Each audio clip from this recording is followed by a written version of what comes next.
사랑하는 성도 여러분, 감사합니다. 감사합니다. 오늘 본문은 요한복음 11장 50절에서 52절 말씀입니다. 여러분과 다 같이 함께 천천히 합독을 하시겠습니다. 시작. 한 사람이 백성을 위하여 죽어서 온 민족이 망하지 않게 되는 것이 너희에게 유익한 줄 생각하지 아니하는도다 하였으니 이 말은 스스로 함이 아니요 그의 대제사장이므로 예수께서 그 민족을 위하시고 또 그 민족만 위할 뿐 아니라 흩어진 하나님의 자녀를 모아 하나가 되게 하기 위하여 죽으실 것을 미리 말함이러라. 아멘. 아멘. 감사합니다. 여러분, 지난 한 주간 동안도 하나님의 은혜 가운데 잘 지내셨는지요? 아멘. 감사합니다. 저도 여러분이 기도해 주시는 덕분으로 한 주간 동안 잘 지냈습니다. 항상 감사함을 드립니다. 원래는 우리나라가 1945년 8월 15일 일제 식민 통치로부터 벗어나서 독립을 되찾아 해방된 지가 78주년을 맞이하는 광복절을 이틀 앞둔 8월 두 번째 주일을 맞이하여 오늘은 본문 요한복음 11장 50절로 52절 말씀으로 전 민족을 살리는 기독교인이란 제목으로 하나님의 말씀을 선포할 때에 하나님의 은혜가 충만한 시간 되시기를 소원합니다. 아멘. 역사적으로 위대한 사람들은 거의가 다 나라와 민족을 위해서 자기 자신을 희생하고 목숨을 바쳐 살아간 사람들입니다. 자기 자신을 부정하고 공동체를 위해서 희생한 사람들의 정신은 위대한 삶으로 승화되었던 것입니다. 우리 민족의 역사를 보더라도 이 민족을 지키고 역사를 살리기 위해서 수많은 사람들이 귀중한 목숨을 나라를 위해서 바쳤습니다. 특별히 우리 민족 역사에서 세계사에 자랑할 만한 사건으로 남아있는 것이 바로 김인년 3.1절 독립만세입니다. 일본에게 나라를 빼앗긴 우리 민족이 자유와 평화를 갈구하면서 외쳤던 독립만세는 삼천리 방방곡곡에 메아리 쳤던 역사적인 사건입니다. 일본은 창과 무기와 총칼로 우리를 진압했지만 우리는 끝까지 평화와 무지항주의로 저들에게 민족의 독립을 호소했습니다. 여기에 희생된 애국자들은 대부분 기독교인들이었습니다. 그 애국자들의 희생 정신이 바로 이 나라 이민족의 역사를 변함없이 계속해서 이어가고 있는 것입니다. 애국자는 나라와 민족을 사랑한 사람들입니다.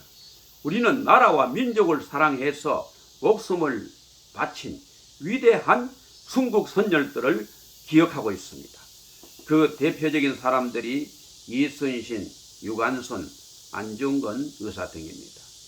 그런데 성경은 전 세계 민족의 가장 큰 애국자를 한 분 소개해 주고 있습니다. 그분이 바로 누구냐? 우리가 믿는 예수님이십니다. 예수님은 성령으로 잉태되어 이스라엘 민족의 한 사람으로 태어났지만 이스라엘 민족의 애국자일 뿐 아니라 우리 민족 애국자이십니다. 그리고 무엇보다도 한국 민족의 애국자이십니다. 성경 50절에 한 사람이 백성을 위하여 죽어서 온 민족이 망하지 않게 되는 것이 우리에게 유익한 줄 생각하지 아니하는도다. 여기서 한 사람이 죽어야 이스라엘 민족이 망하지 않는다 하는 이것은 당시에 이스라엘의 제사장이었던 가야바가 한 말입니다. 그 당시에 이스라엘은 로마의 식민지로서 로마의 학대를 받으며 가난과 굶주림과 헐벗음의 천대 속에서 살아가고 있었습니다. 그때 예수님이 나타나셔서 하나님 나라의 복음을 전파하고 수많은 표적으로 굶주린 백성들에게 떡을 먹여주고 병든 자를 고쳐주고 심지어 죽은 자들까지 살려내자 많은 무리들이 예수님의 뒤를 따르기를 시작했습니다. 그러자 그 당시에 교권주의자들이나 바리새인들과 사두개인들 그리고 공의원들은 두려운 생각이 들었습니다. 그동안 로마와 결탁해서 자신들의 이권을 유지하면서 살아왔는데 이제 만약에 예수님을 따르는 무리들이 민중 봉기를 일으킨다면 로마의 권력자들이 이 모든 책임을 자신들에게 전가하면서 자기들의 지배 체제를 위협할까봐 두려웠던 것입니다.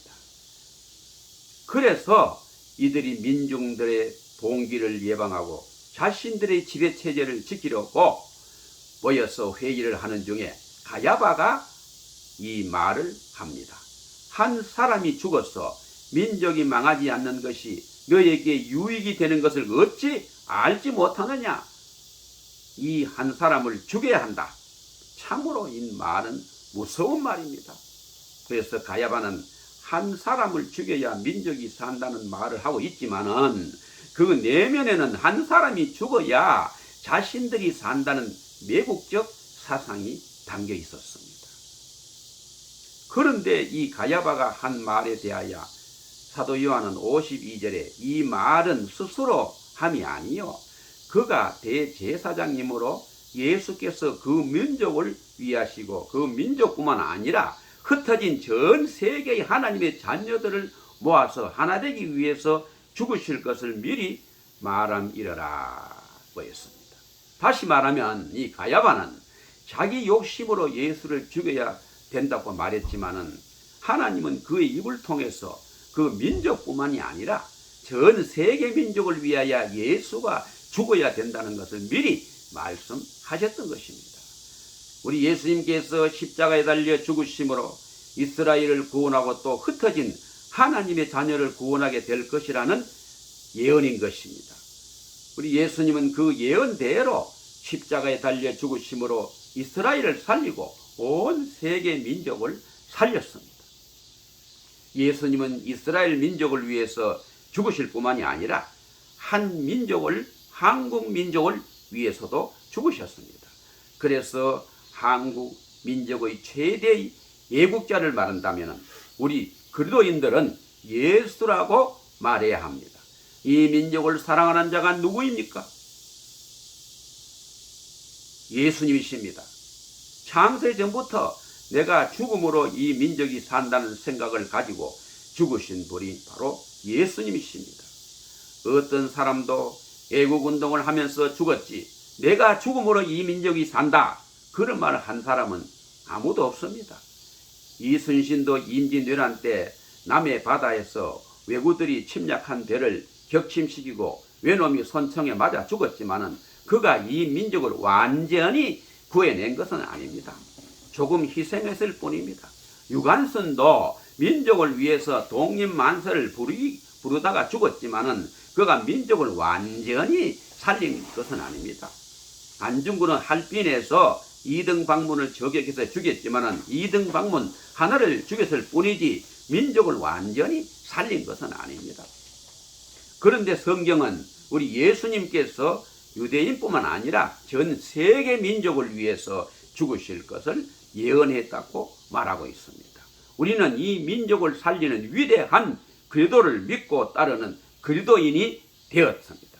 그러므로 그리스도가 내 안에 계시고 내가 예수와 함께 살기 때문에 나 자신도 이 민족을 살리는 그리스도인이라는 분명한 비전과 의식을 갖고 담대하게 살아가야 될 줄로 믿습니다. 그럼 이제 이 민족을 살리려면 과연 무엇이 있어야 되겠습니까? 첫째로 민족을 살리는 믿음이 있어야 합니다. 이 민족을 살리는 것이 무엇입니까? 믿음입니다. 예수님은 나 한 사람이 죽음으로 말미암아 세계 인류가 산다는 생각을 가지고 십자가에 달려 죽으셨습니다. 이 나라가 어지러울 때마다 각 분야에서 저마다의 소리를 냅니다. 정치가들은 정치가들이 나라를 살린다고 열변을 토합니다. 사업가들은 경제발전만이 나라를 번영시킨다고 말하고 있습니다. 군사 전문가들은 국방력을 강화하는 것이 나라 안보의 최우선이라고 주장하고 있습니다. 그래서 교육자들은 새로운 지식과 조기 교육을 통해서 새로운 조국을 건설할 수 있다고 말하고 있습니다. 진보적인 사상가들은 사회를 개혁해야 나라가 산다고 주장하기도 합니다. 그러나 성경은 분명하고 확실하게 알려주고 있습니다. 예수 그리스도의 믿음으로만 나라가 바로 선다. 이것은 기독교 2000년 역사뿐만 아니라 수천 년에 걸친 세계 역사에서 분명히 말합니다. 나라가 망한 것은 정치, 경제뿐만도 아니요, 군사력 때문이 아니요, 죄 때문에 망했다. 나라의 흥망성쇠가 어떤 군사력이나 어떤 정치에 있는 것이 아니라 공의가 강물처럼 흘러야 될 줄로 믿는 것입니다. 잠언서 4장 36절에 의인은 나라를 영화롭게 하고 죄인은 백성을 욕되게 하느니라 그랬습니다. 오늘 이 민족을 살리는 믿음이 과연 뭡니까? 예수 그리스도가 자기를 죽여서 우리를 살려주셨다는 것을 믿는 그 믿음인 것입니다. 우리는 똑바른 믿음을 가져야 합니다. 미군 철도를 반대하는 기도나 북방 핵을 제거해 달라는 기도는 중요한 것이지만 제1로 가장 중요한 것은 아닙니다.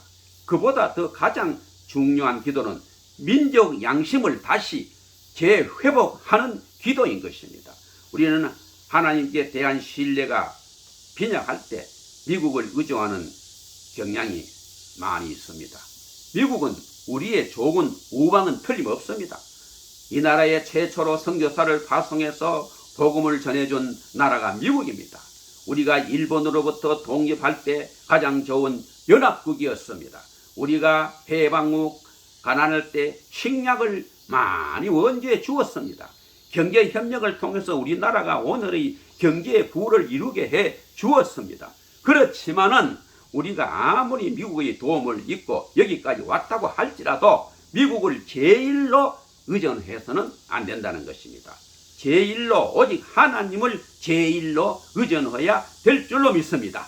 오늘 이 민족 역사를 보십시오. 이 민족을 살리는 것이 뭡니까? 기독교의 복음이 이 민족을 살리고 있습니다. 누가 뭐라고 해도 복음이 이 민족을 살려냈습니다. 복음이 이 나라에 들어올 때부터 이 민족은 미신을 타파했습니다. 우상을 철거했습니다. 우매한 지식에서 깨어나게 했습니다. 그리고 위대한 지도자들을 수없이 배출해냈습니다. 민주주의 정신도 기독교에서 삭힌 것입니다. 독립운동을 했던 사람들 대부분이 기독교인들이었습니다. 이것이 다 어디에서 온 것입니까? 오직 예수 그리스도를 믿는 신앙에서 나온 것입니다. 그러므로 복음을 전하는 것이 이 민족을 살리는 길인 것입니다. 우리가 그리스도를 믿는 믿음이 무슨 믿음입니까? 자기를 죽이는 믿음입니다. 예수 한 사람이 죽어서 이 민족을 살리고 전 세계를 살린 것처럼 그 정신이 우리 속에 들어와야 민족을 살릴 수가 있는 줄로 믿습니다. 아멘. 둘째, 민족을 살리는 사랑이 있어야 됩니다. 민족을 살려낼 수 있는 유일한 길은 국민의 가슴 속에 예수의 사랑을 깊이 심어주는 것입니다. 언제부턴가 우리 속에 독이 들어왔습니다. 외국의 침략을 통해서 들어온 독이 있고 남북 분단으로 말미암아 동족을 원수 삼는 독이 들어왔고 군사 독재로부터 학대받으면서 응어리진 독, 이 독들이 우리 속에 남아 있습니다. 이 독을 뭘로 치유하겠습니까? 이 민족을 치유할 수 있는 처방이 과연 무엇입니까? 성경 마태복음 12장 30절로 31절에 내 마음을 다하고 목숨을 다하고 뜻을 다하고 힘을 다하여 주 너의 하나님을 사랑하고 내 이웃을 내 자신과 같이 사랑하라고 예수님께서 말씀하셨습니다. 예수가 자기 몸을 희생해서 사랑하신 그 사랑입니다. 예수님의 희생적인 사랑이 그 마음에 들어와야 이 민족이 살아날 수가 있는 줄로 믿습니다. 도산 안창호 선생님이 중국 난경에서 독립복 운동을 하고 있을 때 어느 날 밤에 그 선생을 열렬히 사모하던 한 애국자 동지 중 한 여인이 선생에 대한 불같은 정욕을 억제하지 못해서 선생의 침실로 막 뛰어들어왔습니다. 그래서 도산은 아버지와 같은 위엄 있고 인자한 음성으로 그 여인의 이름을 부르면서 무엇을 찾으러 왔소? 책상 위에 양초와 성냥이 있으니 불을 켜고 찾아보시오. 그렇게 점잖하게 말했습니다. 이 위엄 있는 말 한마디에 그 여인은 깜짝 놀라서 꿈에서 깨어난 듯 말없이 나가버렸습니다. 그래서 그 후 도사는 그 여인을 만나 이렇게 충고를 했다고 합니다. 나는 그대가 조국을 애인으로 삼고 조국을 남편으로 삼고 섬기기를 바라오. 이런 도산의 숭고한 정신에 그 여인은 깊은 감동을 받고 이 여인은 그 정신을 본받아 애국을 사랑하는 마음으로 일생을 바쳤다고 합니다. 애국은 다른 것이 아닙니다. 우리가 직장에서 예수님의 마음을 가지고 일한다면 바로 그것이 바로 애국입니다. 주부가 가정일을 할 때나 설거지 할 때나 예수님의 마음으로 한다면 그것이 바로 애국입니다. 요한일서 4장 7절에 8절에 보면 사랑하는 자들아 우리가 서로 사랑하자. 사랑은 하나님께 속한 것이니 사랑하는 자마다 하나님으로부터 나서 하나님을 알고 사랑하지 아니하는 자는 하나님을 알지 못하나니 이는 하나님은 사랑이심이라. 이렇게 말했습니다. 사랑하는 자들아 이라는 말은 하나님을 사랑을 받는 자들아 하는 말입니다. 하나님의 사랑을 받아서 그 사랑으로 서로 사랑하는 것입니다. 예수님으로부터 그 사랑을 받아야 이웃도 사랑할 수 있고 나라도 사랑할 수가 있는 것입니다. 오늘은 사회에 큰 문제를 일으키는 사람들을 조사해 보면 대개가 다 성장 과정에서 사랑을 받지 못한 그런 사람들이 많습니다. 그러므로 한 사람을 사랑한다는 것은 나라를 살리는 길이 되는 것입니다. 부부가 불화하는 가정에서 자란 아이는 사랑을 받지 못했기 때문에 사랑을 줄 수가 없는 것입니다. 한 가정이 파괴되는 것은 우리만의 불행이 아닙니다. 그 사회 전체의 불행이 되는 것입니다. 우리는 서로 사랑한다는 것을 너무 복잡하게 그렇게 생각하고 너무 크게 생각할 필요가 없습니다. 서로 웃어주는 것이 사랑입니다. 서로 칭찬해주는 것이 사랑하는 것입니다. 서로 격려해주는 것이 사랑하는 것입니다. 서로 마음을 주고받는 것이 사랑하는 것입니다. 테레사 수녀가 죽기 얼마 전 남을 위해서 사람이 할 수 있는 일이 무엇이냐고 지하들이 물었을 때 슬퍼하는 사람에게 미소를 보여주십시오. 아주 잠시라도 좋습니다. 외로운 사람을 찾아가십시오. 비를 맞고 있는 사람에게 우산을 주십시오. 눈먼 사람에게 책을 읽어주십시오. 잠시 시간을 내어 아이들을 돌봐주십시오. 당신의 작은 손길이 기다리고 있는 사람이 있는지 살펴보십시오. 길 건너편에 당신의 집 옆에 당신을 기다리는 사람이 있을지도 모릅니다. 세상은 이렇게 단순한 일로 좋아지고 아름다워진답니다. 이렇게 대답을 했습니다. 우리가 자기 목숨을 내놓고 죽어야만 애국하는 것은 결코 아닙니다. 자기 목숨을 십자가에 죽여서 온 민족을 살린 예수의 희생하는 아가페 사랑의 그 마음을 우리가 닮아서 이 민족을 사랑하는 마음으로 열심히 살아가는 것이 바로 애국인 줄로 믿습니다. 세 번째, 민족을 살리는 소망이 있어야 됩니다. 지금 이 나라의 소망은 과연 어디 있습니까? 시성인들도 보면은 너도 나도 이 역사의 부정적인 것만을 들춰서 나라가 금방이라도 망할 것처럼 마구 떠들어댑니다. 조금만 경제가 어려워도 나라가 거들난 것처럼 막 떠들어댑니다. 우리 그리스도인들은 끝까지 희망을 포기해서는 안 됩니다. 예수님이 지금도 살아계셔서 역사하고 계십니다. 이 나라를 지키는 분은 오직 예수님이십니다. 예수 그리스도의 능력이 이 백성을 살려내고 있는 줄로 믿습니다. 교회 일을 열심히 하던 어느 집사님이 교회에서 큰 상처를 받았습니다. 낙심이 되어 집으로 힘없이 가다가 졸업하는 조카에게 꽃을 선물하려고 꽃가게에 잠깐 들렸어요. 꽃집 주인인 할머니는 뭐가 그리도 기분이 좋은지 환한 얼굴을 가지고 그냥 찬송을 부르면서 꽃을 막 기분 좋게 팔고 있었습니다. 그래서 할머니는 늘 그렇게 기분이 좋으세요? 괴롭고 걱정되는 일이 없으세요? 그러자 할머니는 내 나이만큼 살아봐요. 왜 걱정이 없고 괴로움이 없겠어요? 그럴 때 나는 예수를 생각한다고.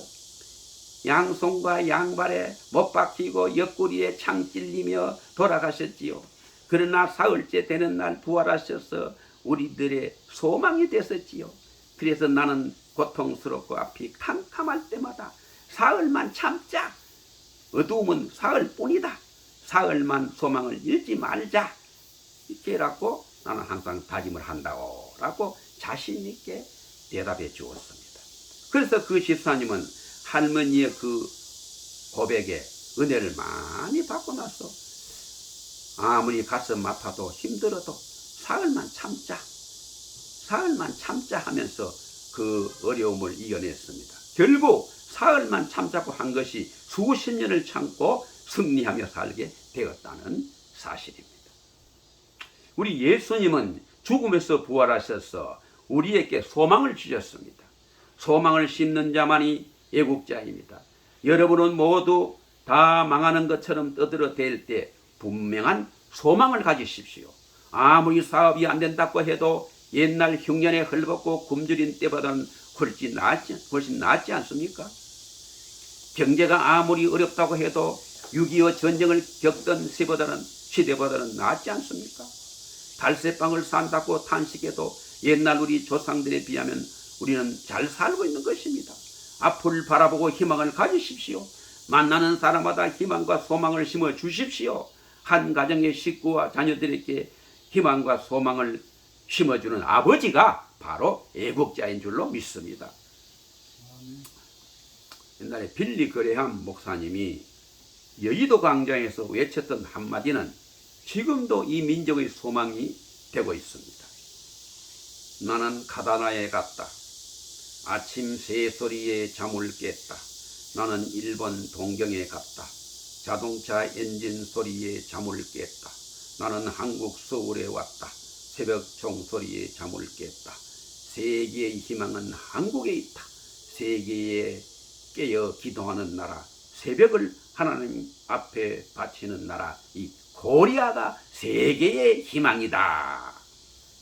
우리는 어떤 경우에도 이 민족을 위하여 하나님께 기도할 수 있다는 이 한 가지만 있다면 결코 절망하지 않고 반드시 승리할 줄로 믿습니다. 아멘. 링컨의 대통령 취임사에 이런 내용이 있습니다.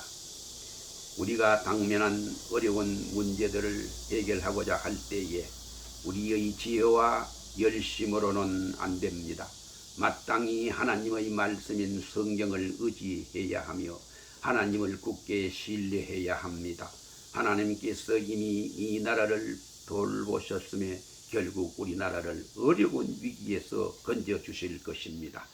기도는 민족을 살립니다. 예수님은 소망이십니다. 예수 한 사람이 죽어서 유대인들뿐만 아니라 전 세계 민족을 살려낸 것처럼 애국자인 그리스도를 본받는 믿음을 가져야 됩니다. 그리고 예수님을 본받는 사랑을 가져야 됩니다. 그리고 예수님을 본받는 소망을 가지고 열심히 우리가 기도함으로 말미암아 그야말로 위기에 처해 있는 이 나라와 인민을 온전히 살려내야 될 줄로 믿습니다. 아멘. 아멘. 그럼 이제 토마스 선교사의 눈물 어린 순교의 간증을 소개해 올리겠습니다. 토마스 목사는 암흑의 조선 땅에 구원의 복음을 전한 최초의 개신교 선교사였습니다. 토마스는 1839년 9월 7일 영국 웨일즈 리아드에서 회중교회 목사인 로버트 토마스 목사의 둘째 아들로 태어났습니다. 토마스는 어릴 때부터 사무엘처럼 어머니의 기도와 사랑 가운데 잘 자랐습니다. 그리고 아버지 로버트 토마스 목사로부터 선교적 비전과 헌신을 이어받게 되었습니다. 그래서 토마스가 24세 되던 해인 1863년 5월에 캐롤라인 고드풀이라는 아름다운 신앙의 여인과 결혼을 하게 되었습니다. 그리고 그의 5월 달에 런던 선교회로부터 중국 선교사로 임명을 받았습니다. 그리고 런던 뉴 칼리지 신학부를 졸업하고 그의 6월 4일 하노버 교회에서 목사 안수를 받았습니다. 그의 7월 런던 선교회로부터 파송을 받아 아내 캐롤라인과 함께 중국행 플레이스호에 승선하여 그의 12월에 중국 상하이에 도착을 했습니다. 그래서 온갖 고통과 어려움을 당하는 중에 아내까지 거기에서 죽고 말았습니다. 그래서 심상한 마음으로 그는 상해 지방을 이리저리 여행하던 중에 한국 백성이 복음을 듣지 못하고 있다는 소식을 들었습니다. 그래서 결국 토마스 선교사는 중국 대신 조선에 가서 복음을 위해 생명을 바치기로 결심하게 되었습니다.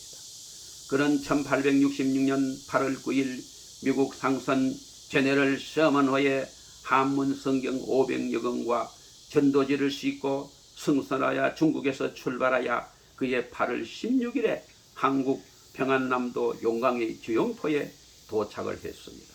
그러나 그 배는 한국에 통상이 되지를 않았습니다.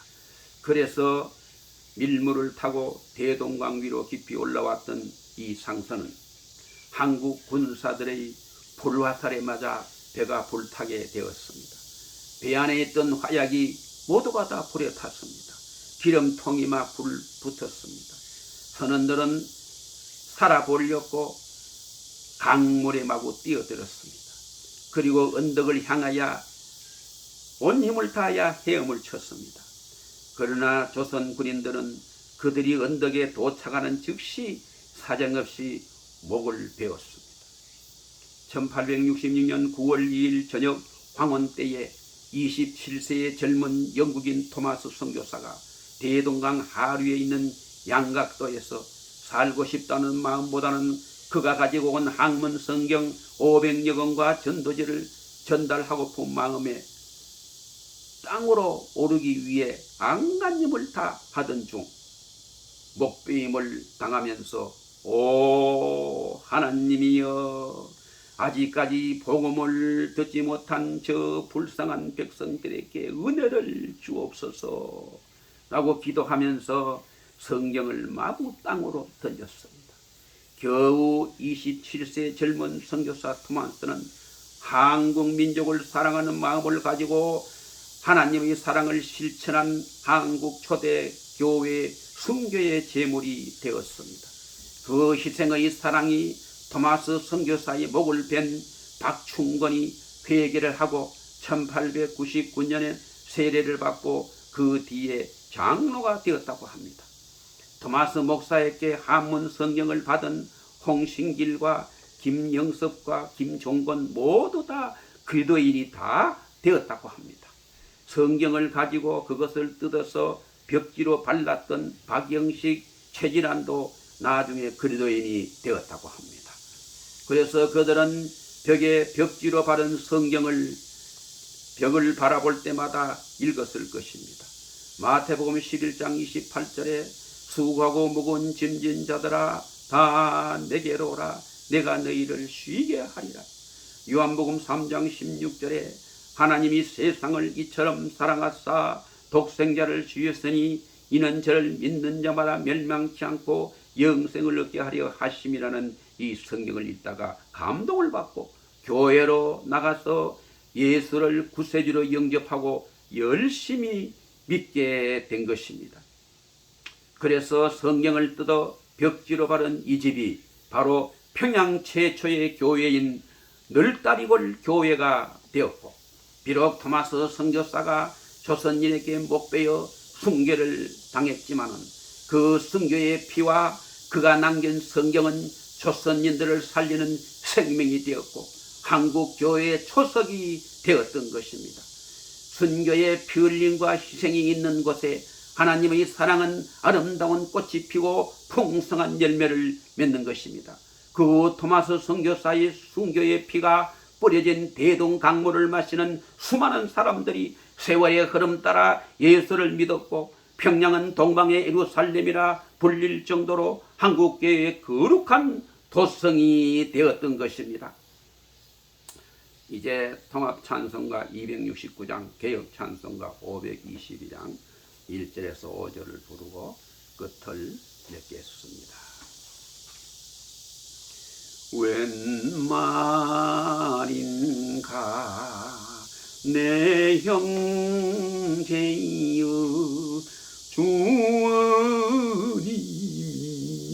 떠그 죄값으로 지옥 형벌 너도 받겠구나.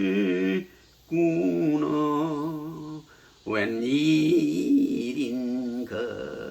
내 형제여, 먹이만 쫓다가 저 먹이들 지옥 갈 때 너도 가겠구나.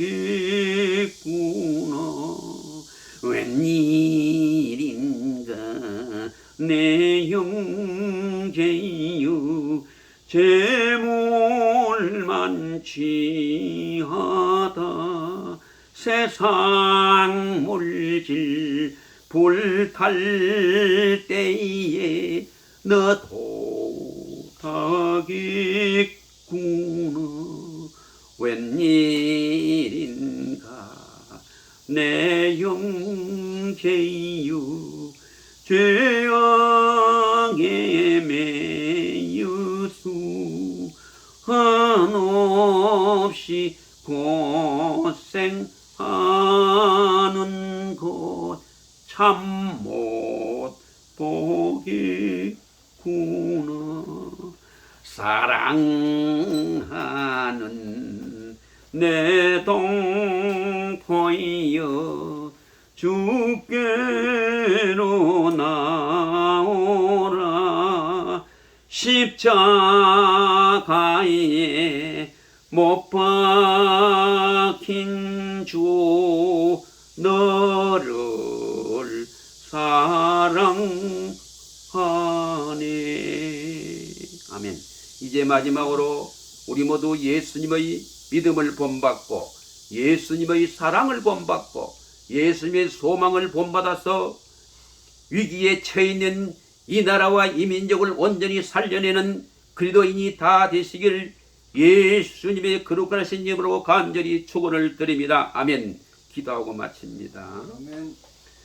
만민들의 생사와 화복을 주관하시고 다스리신 하나님 아버지의 크신 은혜와 사랑을 감사합니다. 인생이 과연 어디서 왔어 왜 살며 장차 어디로 가는지 전혀 모르고 이리저리 방황하며 허무하게 살아왔던 인생들이 아직도 이 땅 위에는 많이 있습니다. 주여, 저들의 죄를 불쌍히 보시고 긍휼을 베푸셔서 예수님의 십자가의 보혈의 능력으로 주여 구원하여 주시옵소서. 그리하여 예수님의 믿음을 본받고 예수님의 사랑을 본받고 예수님의 소망을 본받아서 이 나라와 이 민족을 위하여 날마다 눈물로 간절히 기도하고 몸으로 희생하여 위기에 처한 이 나라와 이 민족을 살려내고 예수왕국 복음 통로를 이루어서 세계를 복음화시킬 수 있도록 주여 성령의 불로 뜨겁게 역사하여 주시옵소서. 이 모든 말씀을 우리 주 예수 그리스도의 존귀하신 이름으로 간절히 기도드리옵나이다. 아멘. 아멘. 감사합니다.